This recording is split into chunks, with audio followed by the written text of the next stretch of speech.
let's talk about flowers to plant early spring. And I'm going to give you a little update on our seedlings and how things are going with our garden. Now I'm going to give you the list that you want of flowers that we are starting early spring. I feel like this is a list that everybody should have, that I didn't have when I was just starting gardening, and I just wanted to know what to plant early spring for flowers.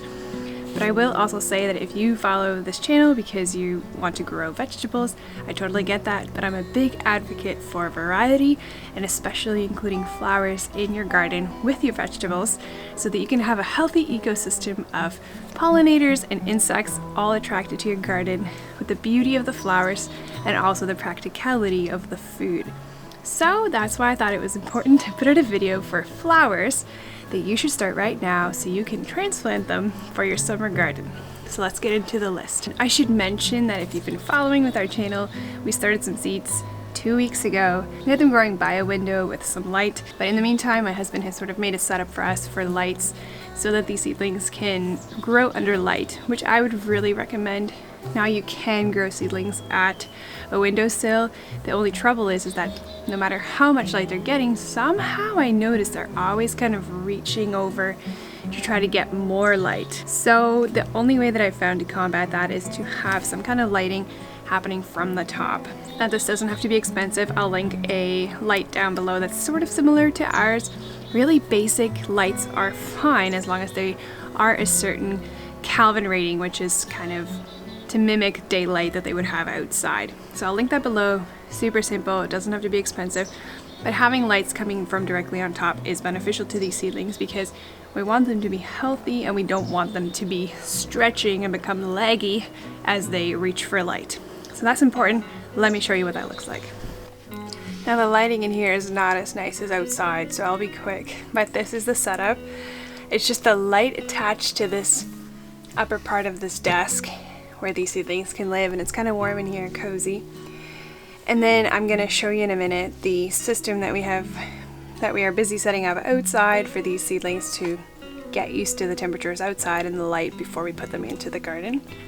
But let me quickly give you a list of the flowers that we've started.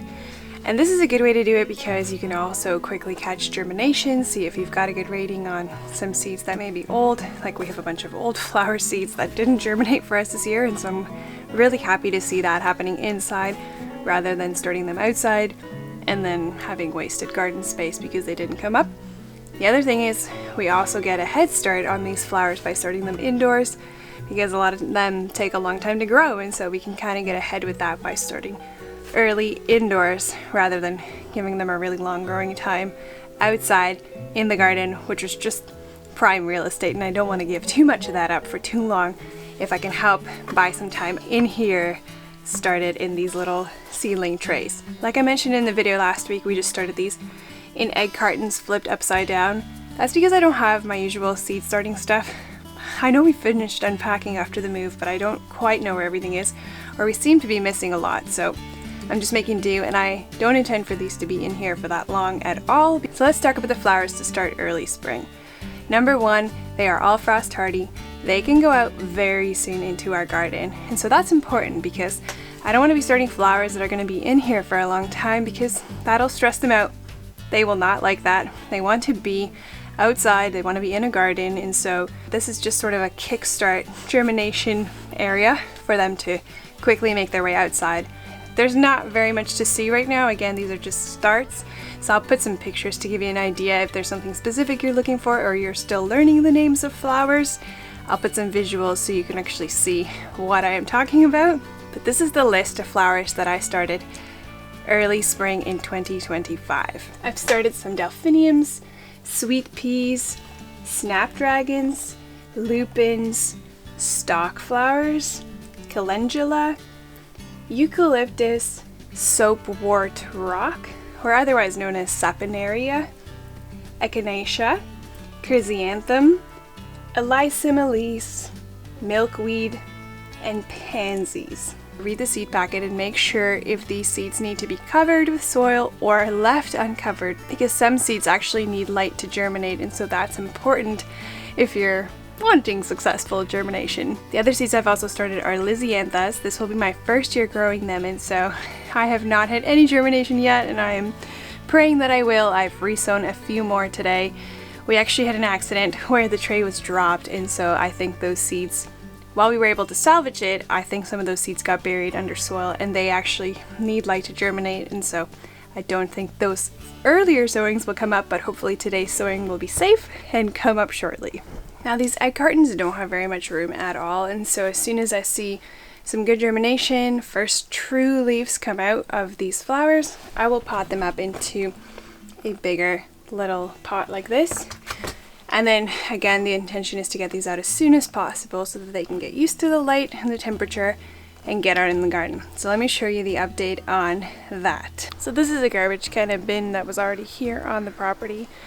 We fixed it up a little bit because the wood was kind of falling apart, and then cut out a piece from this plywood at the top and just lowered a glass onto it that we got for free from Marketplace. So this is super easy. If you're thinking of making something like this, keep your eye on Facebook Marketplace for people giving away free glass, because that seems to be happening a lot.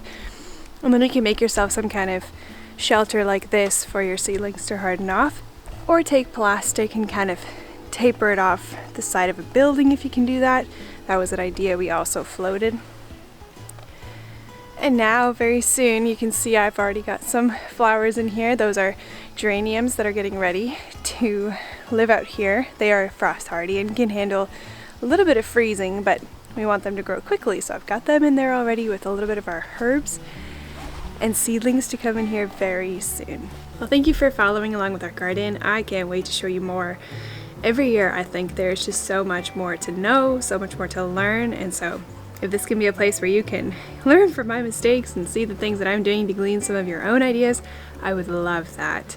And if you've got any other channels that are exciting that you are following, please link them down in the description for me, because down in the comment section for me, because I also, like you, like watching YouTube videos and learning every year. What a gift that we get to have our hand in growing food, growing plants. I just love it so much. So stay tuned. We will keep making content as we learn here, and I hope to catch you in the next video. All right, cheers. Bye.